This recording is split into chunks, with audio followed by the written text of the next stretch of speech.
Consistency. എത്ര അത് correct ആയിട്ട് ചെയ്യാൻ നോക്കിക്കഴിഞ്ഞാലും അത് 2 ദിവസം കഴിഞ്ഞാൽ ബ്രേക്ക് ചെയ്യാം. അങ്ങനത്തെ വ്യക്തിയാണ് നിങ്ങൾ. എന്നാൽ നിങ്ങൾക്കില്ല വീഡിയോ ആണ്. ഇന്ന് കുറച്ച് തിരക്ക് പിടിച്ച ദിവസമാണ്. അതുകൊണ്ട് തന്നെ ഞാൻ വീഡിയോസ് ഒന്നും ഇടുന്നില്ല എന്ന് വിചാരിച്ച്. വീഡിയോസ് ഒന്നും എടുക്കാനായിട്ട് സമയം ഉണ്ടായിരുന്നില്ല. അപ്പൊ ഞാൻ വിചാരിച്ചു ഇന്നത് ബ്രേക്ക് ചെയ്യാം, നാളെ മുതൽ പിന്നെയും അത് അപ്ലോഡ് ചെയ്ത് തുടങ്ങാന്ന് വിചാരിച്ചു. പിന്നെ ഞാനെന്താ കരുതിച്ചെങ്കിൽ അത് എന്നോട് തന്നെ ചെയ്യുന്ന ഒരു കുറ്റമായിരിക്കും. കാരണം കൺസിസ്റ്റൻസി ആയിട്ട് വീഡിയോസ് ഇടണമെന്ന് വിചാരിക്കുന്ന വ്യക്തിയാണ്. അപ്പൊ ഞാനത് ഇന്ന് ബ്രേക്ക് ചെയ്ത് കഴിഞ്ഞാൽ ഇനി അങ്ങോട്ട് മൊത്തം ഞാനത് ബ്രേക്ക് ചെയ്തുകൊണ്ടേയിരിക്കും.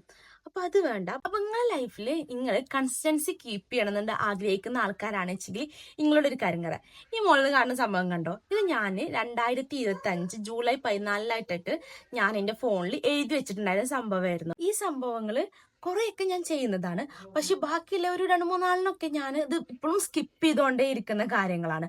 അപ്പൊ അതൊക്കെ എനിക്ക് എന്റെ ലൈഫിൽ കൺസിസ്റ്റൻസി ആയിട്ട് കൊണ്ടുവരണം. അതായത് എനിക്കത് ചെയ്യണം എന്നുള്ളത് ഞാൻ ആഗ്രഹിക്കുന്നതാണ്. പക്ഷെ അപ്പോൾ അത് ഇനി എന്റെ ലൈഫ് ലോങ് അതെനിക്ക് കൂടെ ഉണ്ടാവണം എന്ന് ഞാൻ ആഗ്രഹിക്കുന്നുണ്ട്. അതുകൊണ്ട് ഞാനത് ഒരു ചലഞ്ചാക്കി, ഒരു 100 days ചലഞ്ചാക്കി. കാരണം നമുക്ക് 21 ദിവസം നമ്മൾ ഒരു കാര്യം ചെയ്തുകൊണ്ടിരുന്ന് കഴിഞ്ഞാൽ അത് നമ്മളെ ഹാബിറ്റായി മാറും എന്നാണ് പറയുന്നത്. അപ്പൊ നമ്മളൊരു 100 days അത് ചെയ്ത് കഴിയുകയാണെന്ന് വെച്ചെങ്കിൽ പിന്നെ നമ്മളെ ലൈഫിൽ നമ്മളത് ചെയ്യാതിരിക്കൂല. അത് നമ്മൾ കൺസിസ്റ്റൻസി ആയിട്ട് ചെയ്യും.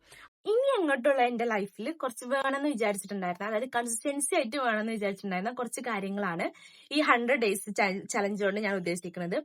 അപ്പൊ നിങ്ങളെ ലൈഫിലും നിങ്ങൾക്ക് അങ്ങനെ കൺസിസ്റ്റൻസി ആയിട്ട് കൊണ്ടുവരണം എന്ന് വിചാരിക്കുന്ന കുറച്ച് കാര്യങ്ങളുണ്ടല്ലോ, അത് ജസ്റ്റ് ഒരു പേപ്പറിൽ നോട്ട് ചെയ്ത് വെച്ചിങ്ങാണ്ട് എന്റെ കൂടെ കൂടിക്കോ. നമുക്ക് ഇൻഷാല്ല ആ ചലഞ്ച് ഞാൻ സ്റ്റാർട്ട് ചെയ്യാണ്. അപ്പൊ നിങ്ങൾ ആരെങ്കിലും കൺസിസ്റ്റൻസി ആയിട്ട് ഇനി ഒരു കാര്യം ചെയ്യണമെന്ന് വിചാരിക്കുന്നുണ്ട്, പക്ഷെ അതുകൊണ്ട് സെറ്റ് ആവണില്ലാച്ചെങ്കിൽ നിങ്ങൾക്കൊരു മാറ്റം അത് നിങ്ങൾക്ക് തന്നെ ഉണ്ടാക്കാം. നിങ്ങൾ ലൈഫിൽ എന്തെങ്കിലുമൊക്കെ മാറണമെന്ന് ആഗ്രഹിക്കുന്നുണ്ട് വെച്ചെങ്കിൽ അത് നിങ്ങൾ തന്നെ വിചാരിക്കണം. അത് ബാക്കിയുള്ള പുറത്തത്തെ ആൾക്കാരൊന്നും വിചാരിച്ചിട്ട് കാര്യമില്ല. നിങ്ങൾക്ക് മാറണമെന്നുണ്ട് വെച്ചെങ്കിൽ അത് നീ തന്നെ, അതായത് നിനക്ക് മാറണമെന്നുണ്ട് വെച്ചെങ്കിൽ അത് നീ തന്നെ വിചാരിക്കണം.